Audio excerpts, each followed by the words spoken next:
Congress Karnataka formula మేనిఫెస్టోతో ఒక అడుగు ముందుకేసి 6 గ్యారంటీల హామీతో తెలంగాణలో అధికార పీఠం ఎక్కింది.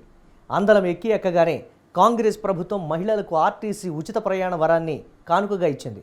ఇది సరే, మిగిలిన 5 గ్యారంటీలను అమలు పరుస్తుందా? అమలు చేస్తే ఎంతకాలం కొనసాగించగలుగుతుంది? సంక్షేమ పథకాలను 5 ఏళ్ల పాటు అమలు చేసేందుకు రాష్ట్ర ఆర్థిక వనరులను కాంగ్రెస్ సమకూర్చుకోగలదా అనేది $1,00,000 ప్రశ్నగా మారింది. ఎన్నికల వ్యూహంలో భాగంగా కాంగ్రెస్ అలవికాని హామీలు ఇచ్చిందా? రేవంత్ రెడ్డి ప్రభుత్వం రానున్న రోజుల్లో సంక్షోభంలో పడనుందా అనే ప్రశ్నలు సర్వత్రా వినిపిస్తున్నాయి. మరి లోక్సభ ఎన్నికల అనంతరం కాంగ్రెస్ పరిస్థితి ఏంటి? రానున్న కాలంలో కాంగ్రెస్ పాలనపై అసమ్మతి చెలరేగుతుందా? కాంగ్రెస్ ప్రభుత్వం నిలుస్తుందా, కూలుతుందా అనేది పెద్ద చర్చగా మారింది.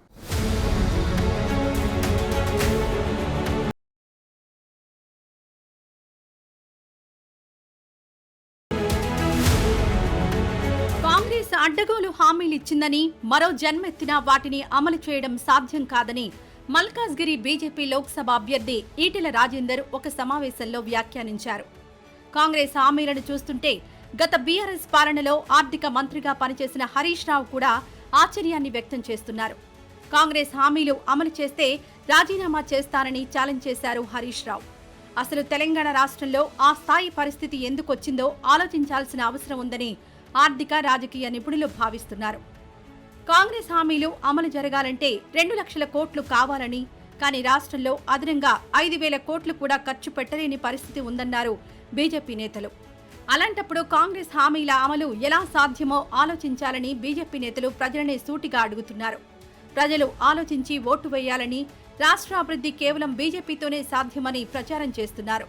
ప్రధాని మోడీ అభివృద్ధి పేరుతో ఓట్లు అడుగుతుంటే కేవలం శ్రీరాముడి పేరు చెప్పి ఓట్లు అడుగుతున్నారనే తప్పుడు ప్రచారం చేస్తున్నారని సీఎం రేవంత్ రెడ్డిపై విరుచుకుపడుతున్నారు బీజేపీ నేత.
పార్టీ సీనియర్ నేతలే చెబుతున్నారు.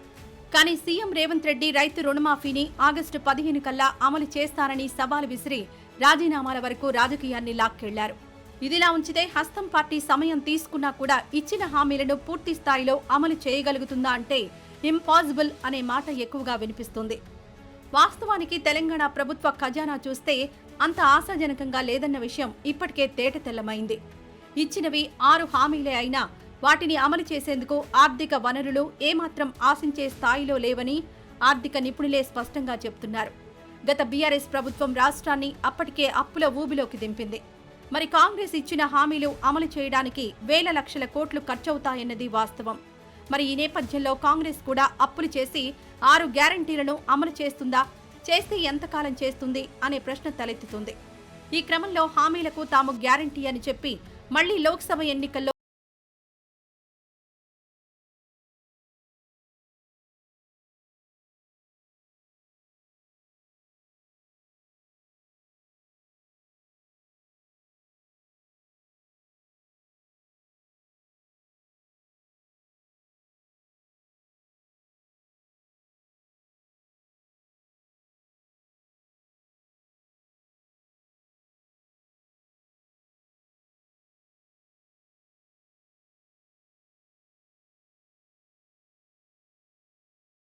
లేకపోలేదని రాజకీయ విశ్లేషకులు తేల్చి చెప్పేస్తున్నారు.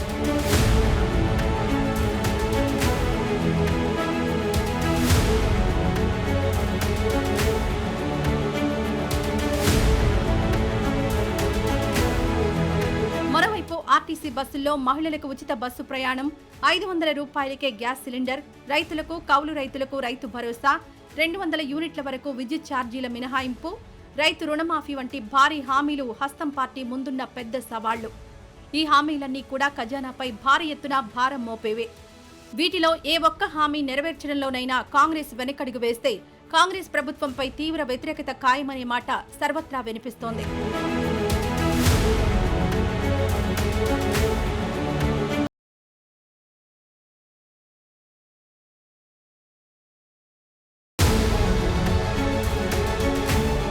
ఇదిలా ఉంటే కర్ణాటకలో 200 యూనిట్ల ఉచిత విద్యుత్తునివ్వడానికి మిగిలిన వాళ్లపై విద్యుత్ ఛార్జీల భారాన్ని మోపింది.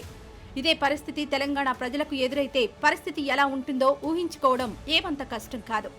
అదేవిధంగా మహిళలకు ఉచిత ప్రయాణం కల్పించినందుకు బస్సు ఛార్జీలను కూడా పెంచే అవకాశాలున్నట్లు టాక్ వినిపిస్తోంది. ఇవన్నీ లోక్సభ ఎన్నికల అనంతరం జరిగే ప్రక్రియలని ప్రజలు బాహాటంగానే చర్చించుకుంటున్నారు. ఇదే కనుక జరిగితే కాంగ్రెస్ ప్రభుత్వానికి తిప్పలు తప్పవని పొలిటికల్ సర్కిల్స్ లో చర్చలు కూడా బాగానే జరుగుతున్నాయి.